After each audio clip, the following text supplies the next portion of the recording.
All right, while many countries have taken a hit because of COVID-19, India has had a mixed bag of experiences.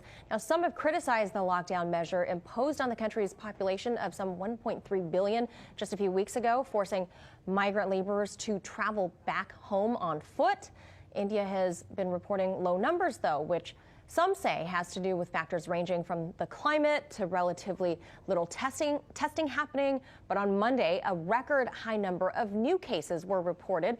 Now, one Indian state looks like the mirror opposite of the rest of the country, and that is the southwestern state of Kerala, where the slogan "Break the Chain" has helped mobilize the population to flatten the curve. So joining us to discuss this important topic is historian and author Vijay Prashad. Vijay, thank you for being with us.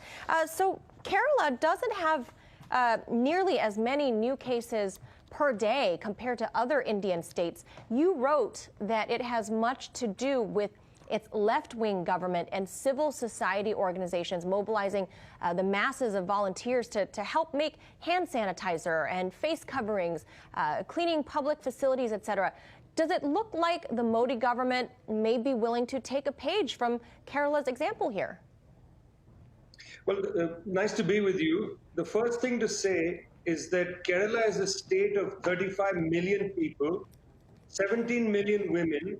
Of the 17 million women, 4.5 million of them are members of a cooperative called Kudumbushri. It's an extraordinary state because people are organized into trade unions, women's organizations, cooperatives of all kinds. And when the first news came from Wuhan of the possibility of some kind of virus, the health minister, K.K. Shalja, immediately went into action. She is a science-based person, not a fantasy-based politician, and her science-based, evidence-based thinking led her to call upon public groups to act, very swiftly. The state went into action, public groups went into action, they built sinks at bus stations, they created hand sanitizer, they made masks, a variety of things. A combination of swift state action and an amazing public kind of awareness really helped keep the number of infections low, the number of people who died very low. And Vijay, on the day that Narendra Modi announced a partial curfew, the Kerala government announced a $270 million relief package that included free food, loans to families through the state's women's cooperative that you just mentioned, 2 months of pension payments, and even suspending loan and utility payments among some of the other incentives happening in Kerala. So what kind of lessons do you think the United States and perhaps even other countries can take away from the state of Kerala? Frankly, I don't want to beat around the bush here. The government of Kerala is a communist government, and their principal priority was the well-being of the people. So whereas the government of India very callously, with no notice, essentially told millions of migrant workers, walk home. You are daily breadwinners. We don't really have any policy for you. We're not going to do anything on your behalf. That was the attitude of the Indian government. The government of Kerala, left-wing government, had a completely different attitude. The principal issue was, how do we care for people? And because of that, it did very simple things, things that should have been done by any decent, sensitive government.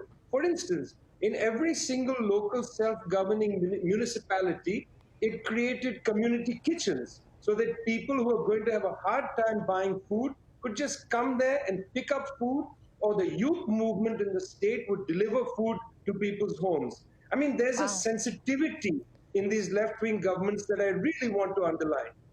Yeah, it sounds like they really care about each other as neighbors there, the way people should be, the humanitarian angle of this. And lastly, Vijay, how would you compare Kerala's experience to this pandemic versus the rest of the country, where Modi's government has issued, very harsh lockdowns and has done, what people would criticize as very limited measures in curbing the outbreak? You see, it's important for people to understand that in India, unlike China, 1.5 billion people, almost half the population is a day away from starvation. This is very different from China, where nutritional intake is much higher. So in India, a government that does a lockdown must really create policies to alleviate famine and hunger. The Modi government has done nothing. And I'm very worried that we're going to have famine-like situations in India. We'll have food riots. The situation is only going to get worse because this government, the Modi government, is callous towards very simple things like the need of people to be able to eat a meal or two meals or, 3 meals per day. We look at Kerala and see that the government's first policy after contact tracing and so on was food. All right. Unfortunately, we have to leave it right there. Vijay Prashad, thank you so much for sharing the insight on Kerala today. Thanks a lot.